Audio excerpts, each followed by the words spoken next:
There, and welcome back to the latest episode of This Guy's Thoughts. Like always, appreciate you swinging by and watching another beer review.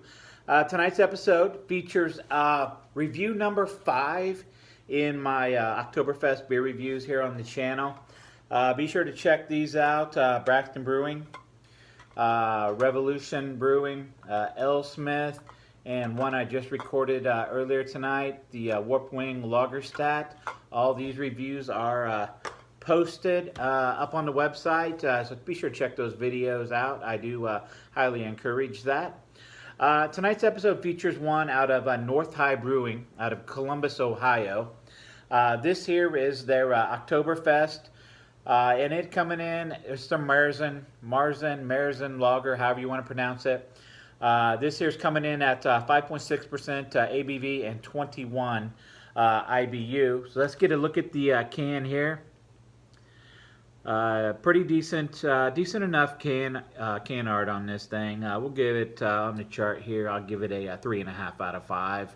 And these guys are another in-state Ohio brewery that I've been picking up quite a few beers up from these guys lately. Side of the can there, it says, fun fact. The contents of 3 of these cans will fill up 1 liter beer stein very nicely.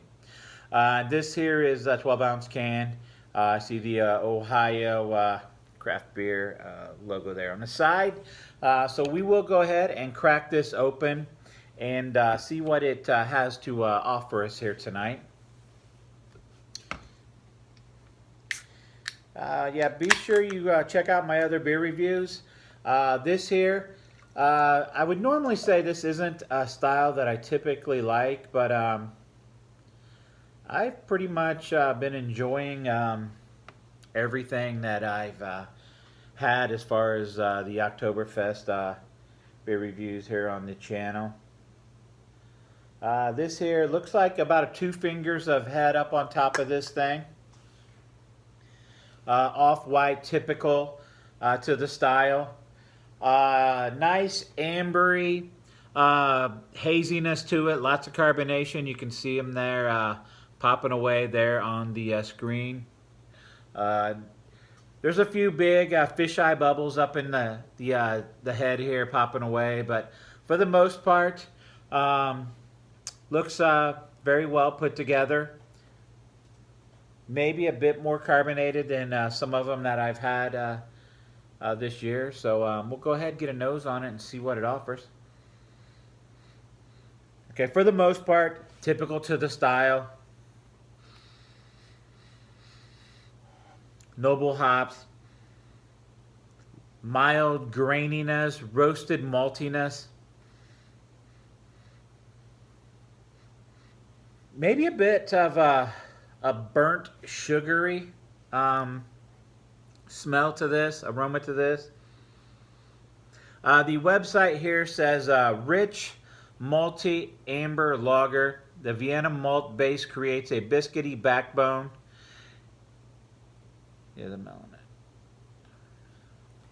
Yeah, so it says there is a bit of toastiness in the aroma, which is pretty much typical for the style, in my opinion. They always smell like they got that little mild roastiness to it, toasted maltiness to it. Maybe this one might have a bit of a burnt sugar or a brown sugary aroma coming off of it, but we'll get a drink on it and see what it offers here for us.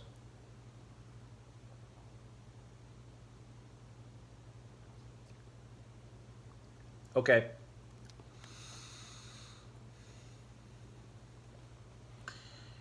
There's a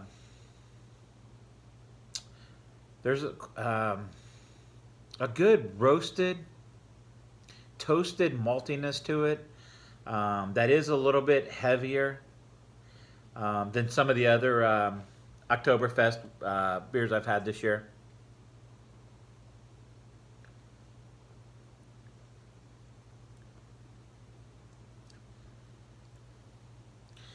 Almost a bit of a lemon,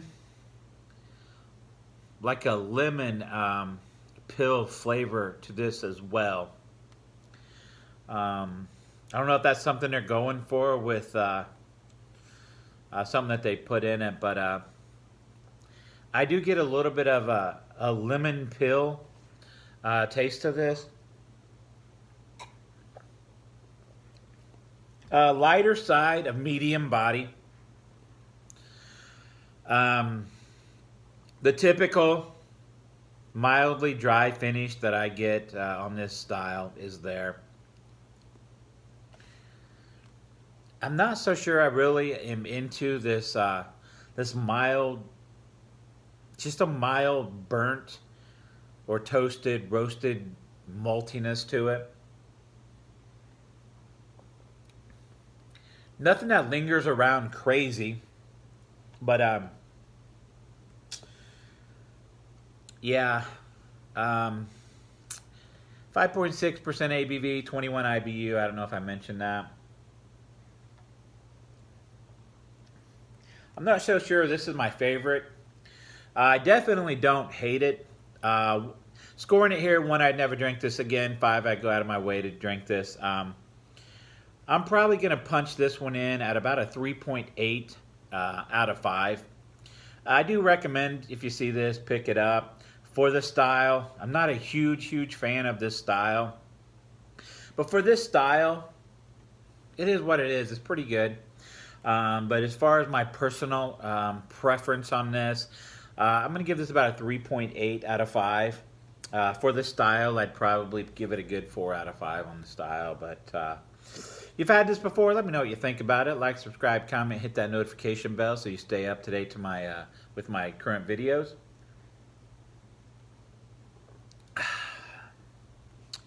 That's my thoughts.